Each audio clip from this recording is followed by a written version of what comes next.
Jay Ellis and Aaron Bergman, they have their production company, Black Bar Mitzvah, and it was a conversation between those two and a good friend of mine, Ryan Ruocco, who also grew up with Aaron.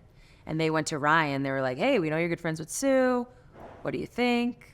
They saw something in my story, both from the longevity aspect of it, just how long it was, how successful it was, but also that I was probably close to retiring. And then Ryan came to me and was like, hey, I got a friend. He has a production company. Would you take a meeting? And for me, it was the trust aspect of having a friend be the one to vouch for it. And then once they presented, it was a no-brainer.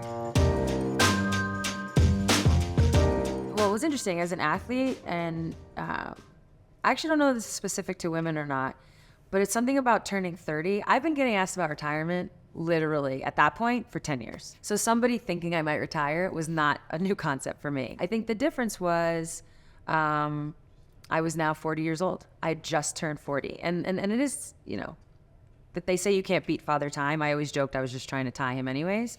But it's true. At some point, you're going to hang him up.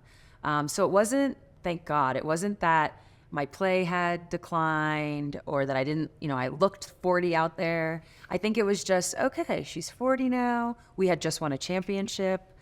There was an Olympic year coming since it got moved to 2021. Right. So I think it just, okay, if she's thinking about it, now might be the time. It was just, like I said, a little bit of an inkling. When you're an athlete, a professional athlete, it's literally something you've likely been doing since you could barely walk, For me, I started playing basketball at like 5-6 years old.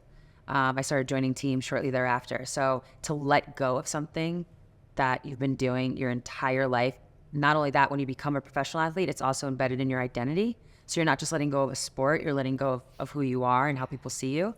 So I could see how there's a mental aspect, a physical aspect. So maybe the physical is gone a little bit or declined a little bit. So you're like, I'm ready to retire, but mentally you're not ready yet. Yeah. Okay, I'm on retiring, and so on and so forth. I could see how it's a juggle. And that's also why I wanted to be 100% sure when I announced my retirement. I didn't want to have that go back and forth.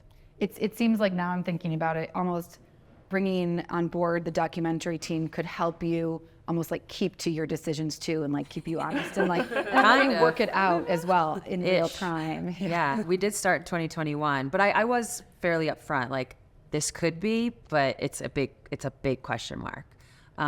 So then when I decided to come back for the 2022 season, which ended up being my last season, I think we're on the same page in that it wasn't like a shock. Everyone kind of knew that it was possible, but it did mean we had to film for another year. Had you known Jay before? No, that was the first time I was being. Did you have any like questions for him, or was there like an internal test he had to pass to? Nah.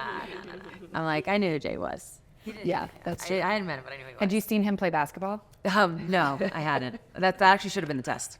I should have been like, listen, let me see his free throw, and then we'll go from there. But I think for me, it's like a lot of what was required of me outside of the vulnerable aspect is not that different from what I've done through the course of my career. Cameras in my face. Hey, can we mic you for this game? Hey, can we come watch you get ready for a game? Even those types of intimate moments I'd have filmed before, albeit not for just a doc on myself. So it wasn't, there was no test they had to pass. I kind of knew what I was getting into. I think my career ended up being a little bit of a blueprint for younger players.